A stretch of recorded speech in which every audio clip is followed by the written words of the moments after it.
Hello, my name is Mohammed Junaid Alam, and I am the student of Masters of Science in Machine Learning and AI from LGM University. And my student ID is 1037964. And I'm working on this thesis titled Toxic Severity Classifier Implementation for Toxic Filter API. And I'm working on this thesis under the supervision of Mr. Anurag Maji. So these are the agenda for this video presentation. That is introduction, background, problem statement, aim and objective, literature review, methodology, results and discussion, knowledge acquired from this work, conclusion and future works. Okay. Background about the thesis which I am working on. So we know with the expansion of the internet and advent of social media, chat application, and other tools for online collaborations and interactions, it brought a new revolution for personal and business related collaboration and communication where people across different geography locations can collaborate and communicate globally. On one hand, it had a positive impact, but on the other hand, these tools and platforms have been misused, or rather, I can say, been abused, as there is an exponential rise in the case of online abuse and cyberbullying, where the posted comments are at times toxic, abusive, threatening, insulting, and full of hatred. According to one study, even online game forums, they also have these abusive and harassing comments. If left unaddressed, these kind of toxic comments can lead to disastrous effect. As there are cases of people being harassed online, we are seeing it daily, right? Going into depression and even outrageous reaction. This is one of the kind of problem that destroys the social fabric of a society, mutual respect and values of human dignity. And even it affects the democratic system of a country as well at some point of time. Some professional platforms may even lose customers and business because of these toxic comments and posts because they have negative impacts, be it on individual's personal life or for a business. Without applying ML or deep learning algorithms, social media or collaborative platforms would be vulnerable to toxicity. We will see to this point. Okay, now talking about the problem statement, we know that abusive and toxic online comments have been a growing concern for the last many years, at least for the last decade. Due to the posts and comments on the social media, there results a huge amount of data being generated every day, but due to some significant amount of toxicity present in the data, there is a negative impact in human life, resulting in an unhealthy discussion on these sites. And this negative effect of toxic posts restricts people from their expressions, right? They don't want to express, they're hesitant, they get harassed, okay, resulting in opinions that are dissenting. Okay. Hence, there is a strong need to detect such antisocial behavior on social media and online forums and restrict this behavior. Though most of the social media platforms have their policies devised against these online abusers, but it is practically, we know, very difficult and challenging to predetermine the content posted by the user in a timely manner to mitigate this issue. Because lots of forums and platforms, they only review the post after it is already posted to the platform or portal or any site. Meanwhile, the damage has already been done. Many people must have viewed it and it must have gone viral. So manual review of posts and comments are also very challenging. It requires human intervention and to be time consuming, just as I mentioned, and costly for the large scale platforms. Also, it's probable that the individual manual reviewing would be biased towards a community, gender, or political affiliations, and hence their final judgment may not be neutral or unbiased. Even if the toxic posts or comments have been reviewed and removed within a short span of time, but as I earlier mentioned, that there's a high chance these posts are already being seen, being shared and gone viral. So the damage has already been done within that short span of time because it's global. It's a global phenomenon, right? It's globally happening. Many people, millions of people are sharing it. So replacing the existing manual review process with an automated process that uses machine learning or deep learning algorithm would not only speed up the process multifold, but also would relieve the humans these cumbersome and error-prone tasks, making the overall process instant and very efficient. So obviously, if manual review is being done and if we place machine learning, there's going to be a lot of difference. The machine learning, deep learning based automated process would also help predetermine the content even before it gets posted, as the final selected model would be exposed via an API in REST service and can be invoked during the time a textual content is intended to be posted. So before only it will be invoked and check whether the comment is toxic or not. Okay, the aim and objective of this research study. This research is done with an aim to propose the best model for toxic comment classification and devise a method to pre-validate this comment posted by user on any platform like social media, chat applications, and collaboration tools, etc. The formative objective of this study based on this aim of the research study are basically there are two objectives, right? One is to compare, analyze, and evaluate different algorithms and determine the best model in terms of maximum accuracy and minimum loss. To devise a method for pre-validating textual content or any post in textual form for toxicity and block it from getting posted if the text is identified as toxic. And how are we going to handle this second point? We are going to handle the second point by creating an API for toxic classifier and a REST service that can be used as a toxic classifier by any Python or even non-Python that is independent of any technology based application. For example, web applications, mobile applications, and desktop applications can utilize and leverage this service. This service which exposes our model, final trained model, that would classify the toxic comments. For this research study, there were some past studies and recent studies being done, some literature reviews being done. So I have picked some of the most significant ones, which were actually very significant and helped in this research study. So first one was classification of online toxic comments using machine learning algorithms. This study proposes an approach for examining the severity of online harassment and then classifying them into different levels for examining the level of toxicity as accurately as possible. 6 different algorithms are used on the given data for solving the problem of text classification and identifying the algorithm that has high accuracy. This helps restrict this negative impact and adverse consequence that helps organization to take necessary preventive steps. The second study that was done was on tweet NLP, titled as Cutting Edge Natural Processing for Social Media. This study was done in 2022. This study proposed a method of deep learning based on BERT for rating comments toxic severity. So this actually studies about the severity of the comment.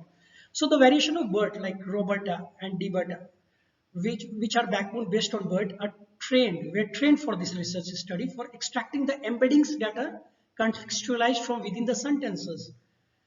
Next, severity scores were calculated for these comments by next head layer from multi-layer perceptrons, attention structures, and CNN. Implementation of k-fold cross-validation was done finally, just to validate this. Third research study was about building a toxic comment classification model. So this study proposed to analyze the level of harassment online, and marks are characterized from the substance to determine the harmfulness. This research utilizes 6 different, again this research also utilizes 6 different calculations of machine learning that has dependency on the assessment measurement for classifying harmful remarks.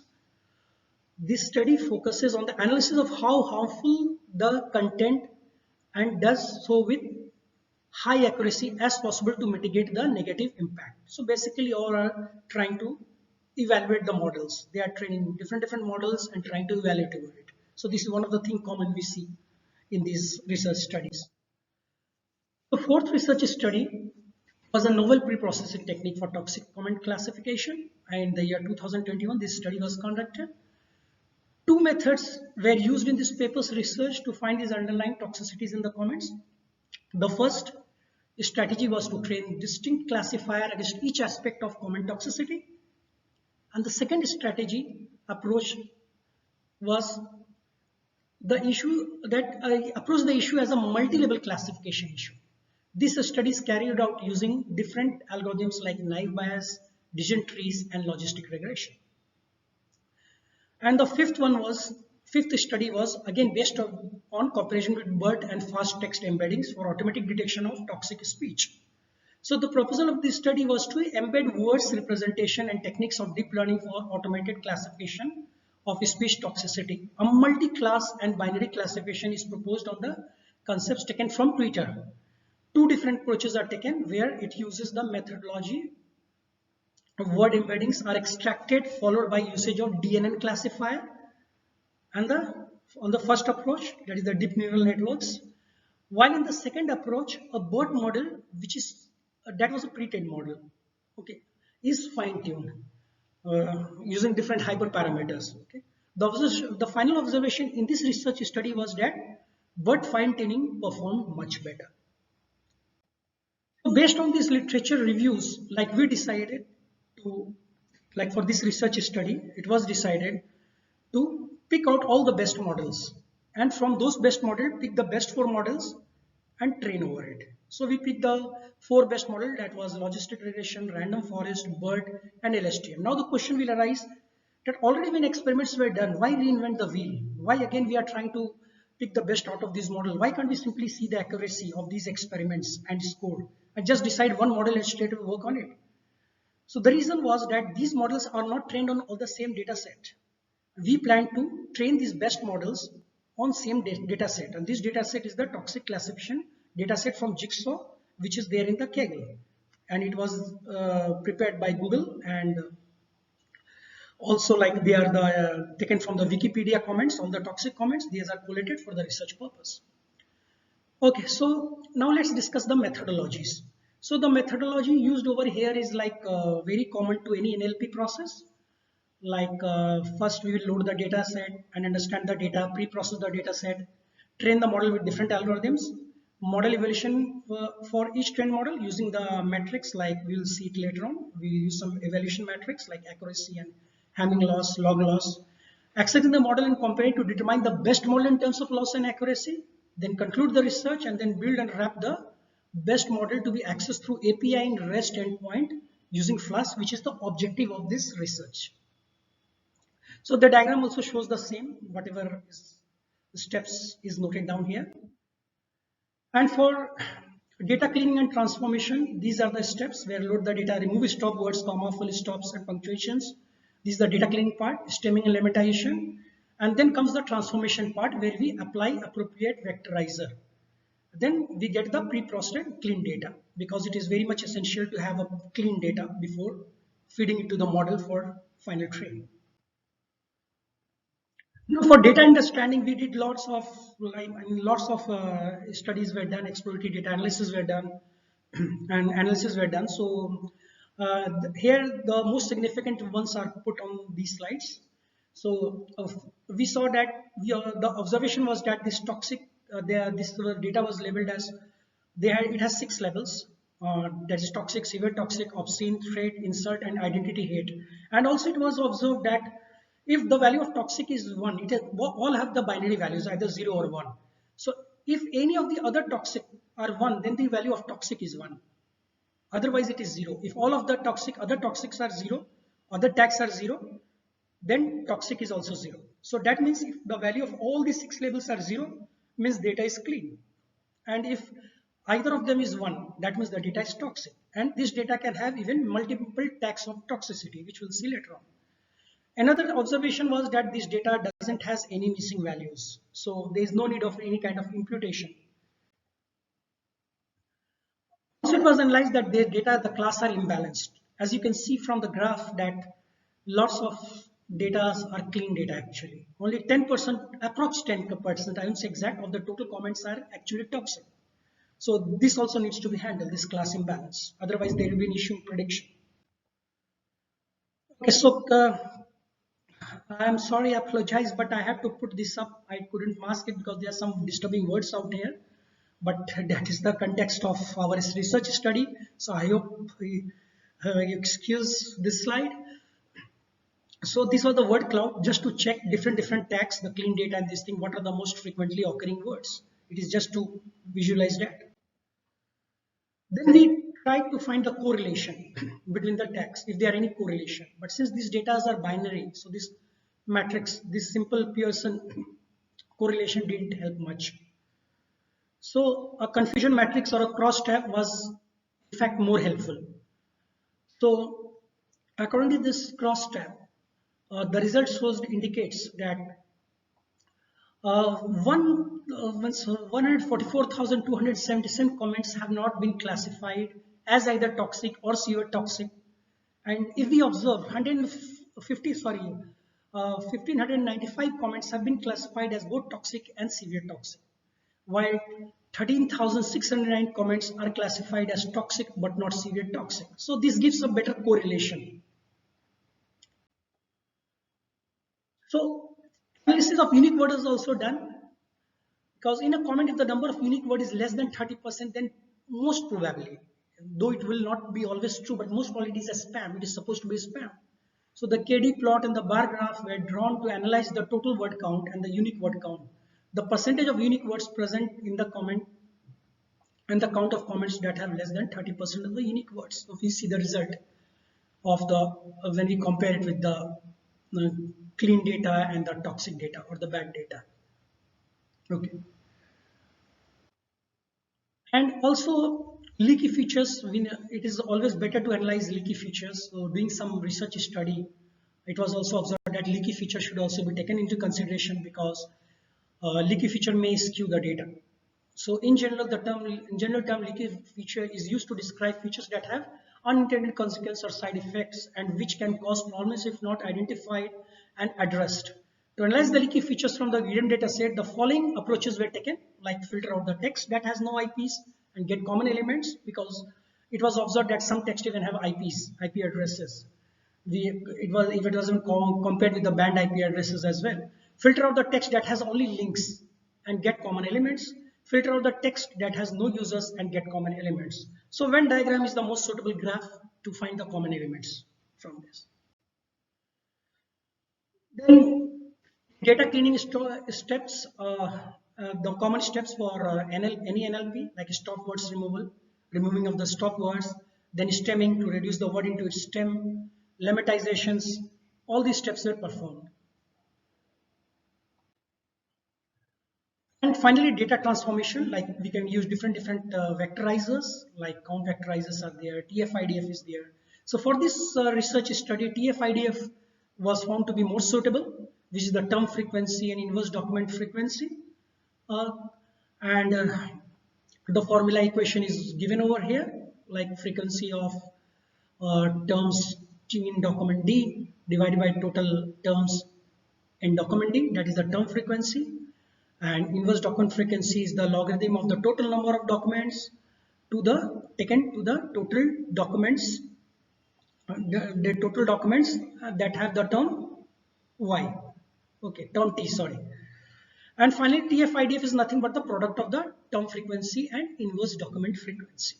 So this vectorizer was being applied. And finally, the evaluation metrics. So for this particular case, the evaluation metrics that was more helpful was along with accuracy. Like accuracy would always not help. So log loss, which is also known as the entropy, okay, which is cross entropy loss. So log loss was taken and Hamming loss was taken. Hamming loss was very much important because this was a multi-level classifications, and when this loss is conducted by taking the fraction of the wrong labels to the number of total labels, okay, then such a loss is called a Hamming loss. So that is why it was more effective for this particular experimentation.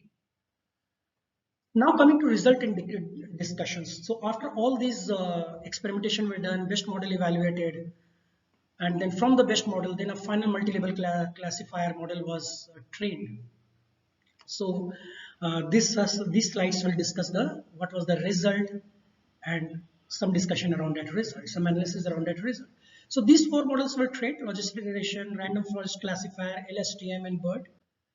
So for the result for logistic regression for train and validation data set was what is given there on the slide, and this was taken for each separate class: toxic class, obscene, insult, severe, toxic, identity, hate, and threat, for all the 6 classes.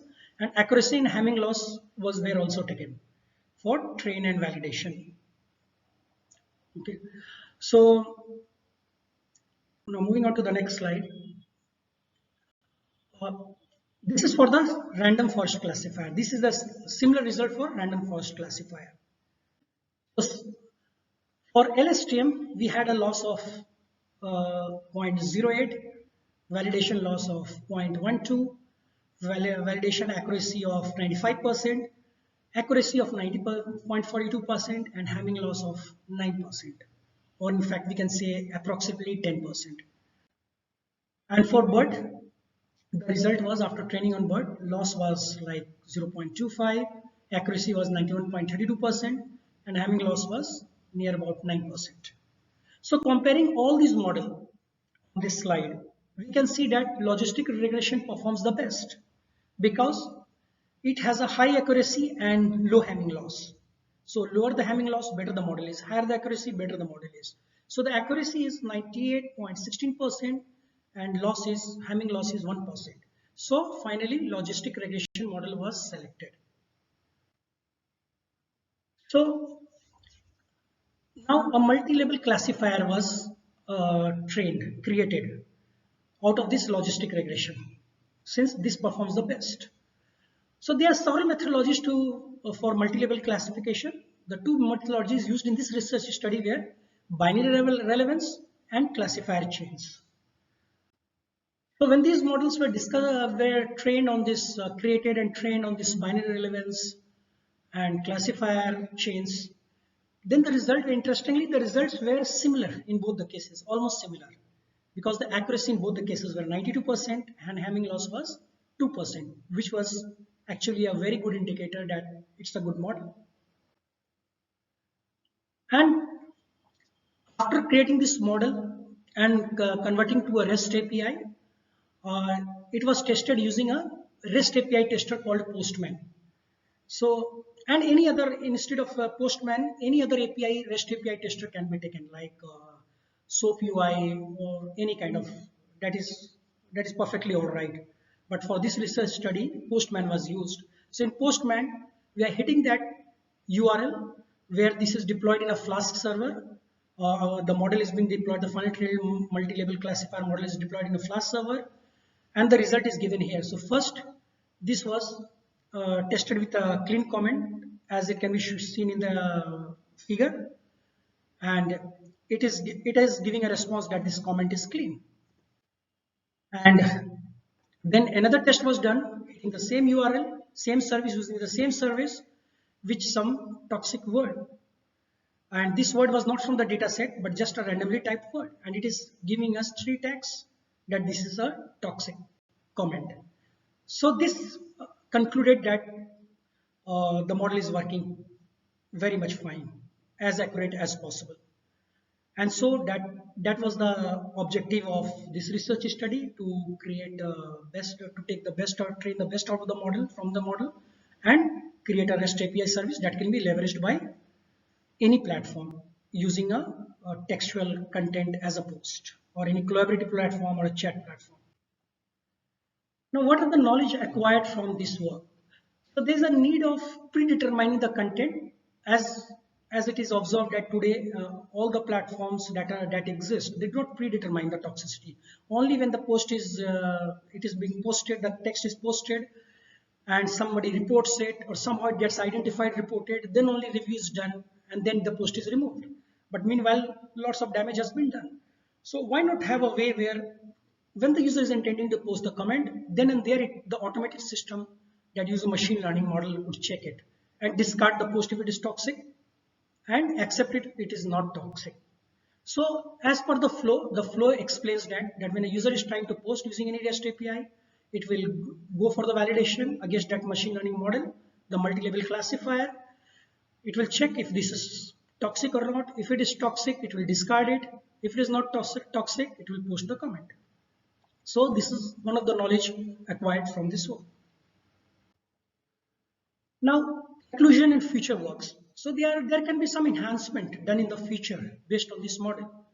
So the toxic comment classifier can be enhanced further to not only predict toxic comments. Here we are just predicting whether the comment is toxic or not, but it can also identify what are exactly the words that are toxic. That would help to identify what are the actual text and word that makes it toxic. This would require a good level of topic modeling as well. This enhancement can be used to mask out the specific words in any document. Sorry. It can also be used to mask toxic or abusive words in a subtitle of any videos. There could be a system where any audio file or audio part of a video file can be scanned and converted to a text using speech to text or any other tool. So we are not tied to any specific technology or API. And then this would predict the specific toxic words like obscene, insulting words, etc. in each sentence and mute that part of audio where the specific words are spoken using the enhanced model. And not only audio, even the subtitles will also get masked. This would help filter the toxic or unpleasant content deemed not suitable for a particular age group or a community or any particular geography. And the other recommendation would be that this suggested enhancement, which we have been talking about, can also be useful for custom maturity ratings. Like for example, when we see some videos over the OTT platform, like we have lots of OTT platforms like Netflix is there, Amazon Prime is there, and many other are there. So they have got certain maturity rating, like this particular video is suitable for age group 13 plus, some videos suitable for 18 plus, and so on. So some requires parental guidance, some is suitable for all. But the issue faced is like the custom maturity rating may be suitable for one geography. Say for example, something may be suitable for 13 plus age group for say a country, say for example USA or UK, but same may not be suitable for say location India or any Asian countries, depending on the culture and the geography, and can be many other factors as well. So what happens is that maybe this is rated as 13 plus, but now this is globally available. This OTT is no more confined to one specific location. It is globally available. So somebody thinking that, okay, it is 13 plus, so they can see it, but they find it disturbing or may not be suitable for that particular geography, for that particular community, or for that particular group, etc. So here also, there can be variety of model being trained. Depending on different geography, it will learn over the time. And then depending on the person's profile, picking the person's location, the geography, the person's other profile, other background, like what community he or she belongs to, or they belong to, it will route to the appropriate model, and then this custom maturity will be dynamically detected and notified to the user so that they can watch the videos or series, web series, or any kind of video or content that they want to see. So these are the recommendation for future works. These are the enhancement that is recommended, and the conclusion is that logistic regression as a whole worked very well. And so that was it. Thank you very much. Thanks for your time, and I hope this video presentation was informative. And thanks for watching. Bye bye.